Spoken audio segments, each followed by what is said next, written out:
Hello everyone, Ethersong here, and I'm back with some more Blue Protocol news. The Blue Protocol Communication Developer Stream number 14 was just held and gave us a look at many new features coming to the game. To start out the broadcast, we were met with a new face. Apart from the three members of the developer team, the esports caster Chihiro Yoshizaki was brought on as a host for the show. I feel like bringing him on improved the stream tremendously. For one, he made the stream flow much better by removing downtime and keeping the developers on track. In addition, he acted as a stand-in for the players, asking many questions players would want to know throughout the broadcast. Looking at the comments during the stream, many other players felt the same way and remarked how much a difference a good host makes. The stream first covered what will be coming in the January update this week. As always, things like new missions and field areas will be added. Beyond that, we also got a look at new gacha items. The theme this time is foreign-looking clothes. However, we can tell from the looks, at least for the female characters, that this means school clothing. I'm sure these will be popular gacha items here in Japan.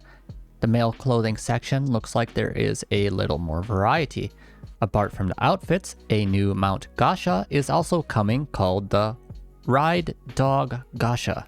Got to love Japanese naming. We can see it in action here.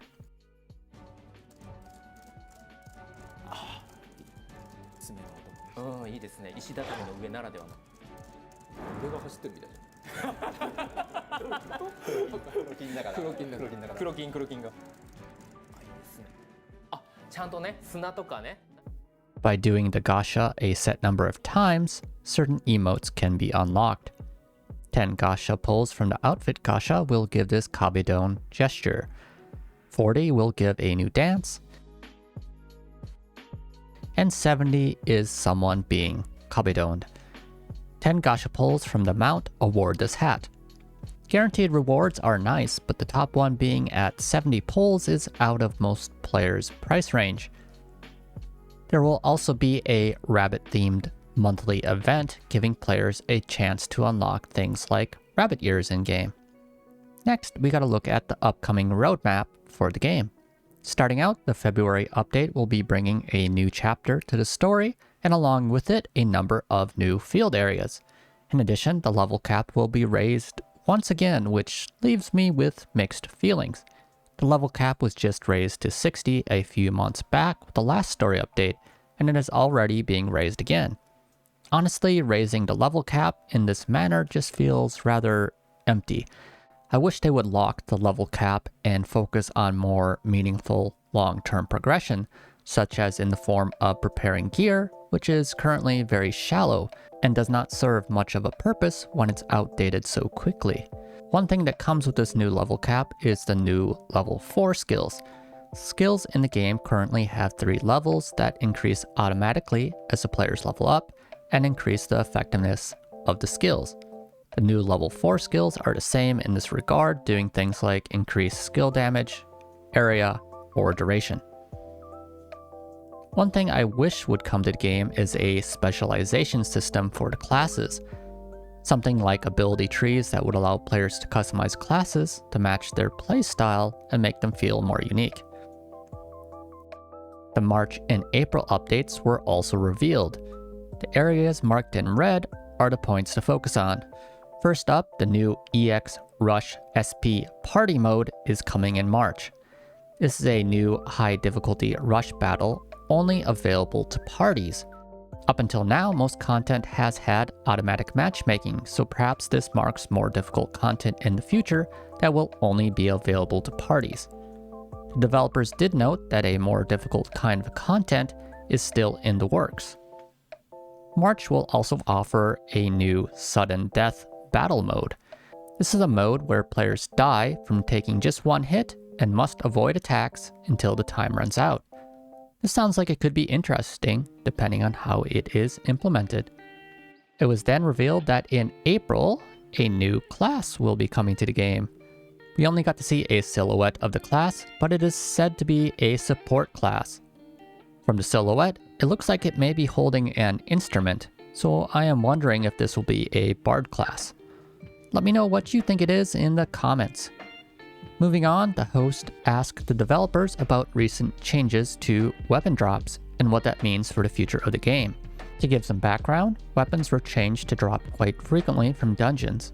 In the past, crafting was necessary to reliably get new weapons. However, now they are easily obtainable as drops. The developers stated that this change was part of their design philosophy to try and make drops a more enjoyable part of the game. So perhaps we will see more emphasis on a variety of drops in the game going forward.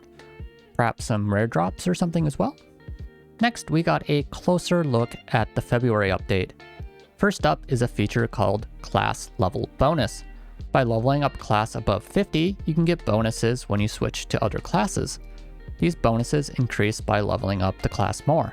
This looks to incentivize leveling up multiple classes. Next, we also learned that each class will be receiving one new skill. The Blade Warden skill is called Hate Collect and taunts enemies in the target area. The Twin Striker's skill is called Desperado and drains their own life to leap forward and perform a powerful attack. The Keen Strider gets the skill Sagittarius that gives a buff, adding additional homing arrows to basic attacks. The Spellweaver skill is called Ingram Upper, which launches enemies into the air. This skill will be on a cooldown. The Foebreaker skill is called Fast Draw, that quickly fires a shot at the enemy and taunts it. And finally, the Blitzlancer skill is called Resonant Spear, that spreads Blitzlancer marks to nearby foes. This in particular sounds incredibly strong. Placing 3 marks on an enemy allows you to trigger them for AoE damage and some debuffs. So being able to spread the marks to nearby enemies would allow for some massive AoE damage against grouped up foes. Near the end of the broadcast, we also learned that Blue Protocol has reached over 1 million players, and they have some rewards they are giving out as thanks. And finally, we should be hearing more about the February update on February 7th. Overall, this felt like a good broadcast. The addition of the new host really helped to improve the flow and feel of the stream. Some of the feedback from the player survey last year seems like it is starting to be applied to the game, with more details about other changes to come to be announced at a later date. I know many players are still looking forward to lifestyle features like housing, as well as a better fleshed out in-game. I hope they talk more about the survey results next time. I think the highlight of this stream was the sneak peek of the new class. It looks like it is something of a bard class, which could be fun. What did you think of this developer stream? Let me know in the comments, and until next time, later!